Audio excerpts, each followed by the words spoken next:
Decision making in football is so crucial, so important if you want to be a high-level player. So in this video, we're going to be going over how to make not only faster, but better decisions faster. That's coming up next.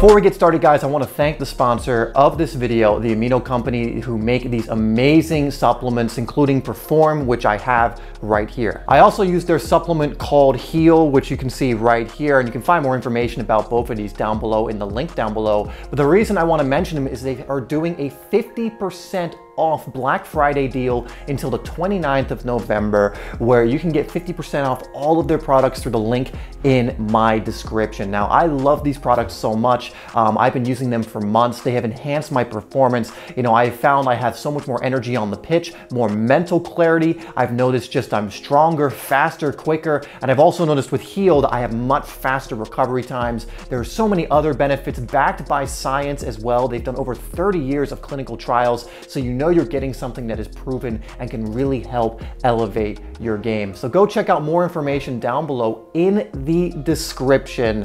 Again, 50% off for the next, I believe, 10 days or so. And even if you're coming to this video and seeing this after that date, you can still get 30% off through that link. But if you are watching this before the 29th of November, I would highly recommend taking advantage of this deal to get these incredible supplements that are going to be amazing for you and your development and performances as a footballer. Anyway, without further ado, let's get into the rest of this video. Before we also get started, guys, make sure you download my free ebook Game Changer. I will put that in the description down below, or you can just go to www.simplysoccer.academy to get it. Now let's get into the first thing you can do to make faster, better decisions in football. Now the first one is going to be an in-the-moment type of thing you can do, but it's something you're going to need to work on over time, and it's calmness. Nothing is going to make you lose your ability to make good decisions faster than panicking when you have the ball or there's a decision to be made. You know, a lot of players shy away from making certain decisions because they panic or are afraid of making a mistake or whatever else. Now we're going to go over some other things in this video that's going to help with those things as well, but you need to keep a cool head. If you look at players like Xavi, Iniesta, Pirlo, or any other player, you look at Kevin De Bruyne, who make good decisions more times than not, can make fast decisions, can play one touch, two touch, can play quickly, you'll notice they're calm. They're not panicking. They're not putting too much importance on each decision that they make. They are simply executing in this almost cool, calm, and collected way. And you need to develop this in order to make good decisions, because no player who is panicking or is worried all the time is making good decisions that consistently. You can even in the comments put, I am calm in pressure situations, or I am calm in matches, if that resonates with you. Now let's move on to the next thing that you can do. And the next thing is huge, and it's listen to your instincts.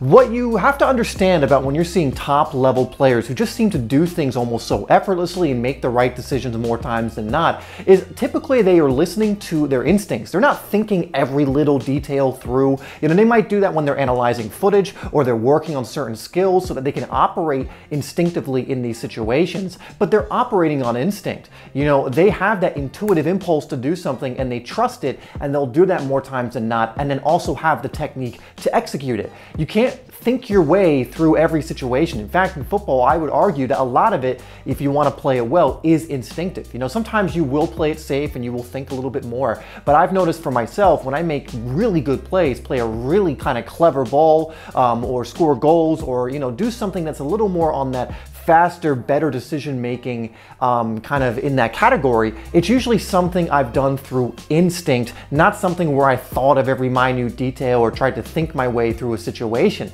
You know, football is happening quickly, moment by moment, and you need to develop your instincts to be able to operate in these situations better and make better decisions. If you're enjoying this video so far, hit that like button and we'll move on to the next one.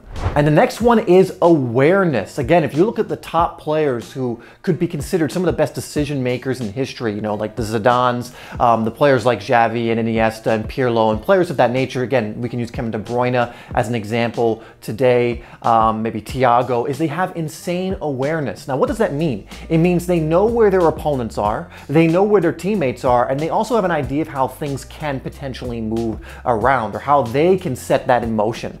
And so you need to have awareness awareness. If you look at these players, they're always looking over their shoulder, always analyzing where the space is, where everything is, and they're rarely caught off guard. Now, if they are caught off guard, they have the instinct and they have the skill to still keep their calm in those situations, because sometimes you might just miss that there's a player in a certain place, and you panic, you might lose the ball. But if you're like these players who keep their calm, like Kevin De Bruyne might turn and there might be a man there, he'll probably still be able to keep the ball more times than not, because he'll be able to keep his touch close, he has the technique to do it, and he also won't panic. However, when you are more aware of what is around you, it allows you to have more information in that split second needed for your instincts then to take that very quickly and be like, okay, this would be a good decision. We can do this. That through ball was on first time, whatever else it is. And so the more awareness you have by, again, scanning the field, you know, you kind of gain a little bit of an intuitive muscle here as you start to play more. You start to feel out where people are as well. But having that scanning ability to know where the space is, your opponents, and your teammates is so valuable. So make sure you're incorporating that into your training, always trying to be aware, switched on of what's going on around you, and it will serve you well when it comes to your decision making and will allow you to make those faster decisions that if you don't make it in a split second, the opportunity is gone. And last thing I want to leave you with is please make sure you are working on your technique, especially with the fundamentals, time and time again, because it's no good to be able to make a decision quickly if you don't have the technique to support your instincts or support whatever the decision is. So let's say, for example, your instinct and the good decision is going to maybe set your team off on an opportunity to score is a first-time ball over the top. Well, if you don't have the technique to do that, well, it's no good. You know, it's going to end up being a bad play because you're going to give the ball away. Or for example, if your instincts are telling you to take the ball with you and turn on the half turn, but you don't have the ability to do that or keep it close when you do that, so you're going to lose the ball, well, then it doesn't really matter if that's the right decision or not, because you don't have the technique or ability to do it as of yet. So make sure you're working on the fundamentals heavily, and that's going to help develop your instincts in training, but also help you operate in these situations so you have more available to make different kinds of decisions, right? If you can suddenly control the ball very well, play first time passes very well, your shooting is really good, suddenly you can make different decisions, and when that instinctively comes up for you, you can actually execute, right? Being able to half turn and maybe put your teammate in, being able to play that cross-field ball to the open man and switch the point of attack. But if you don't have the technique to play that ball, well, then it's actually going to be a poor decision on your part. So you want to be able to also work on your technique in all of these different areas, especially in my eyes, passing and receiving.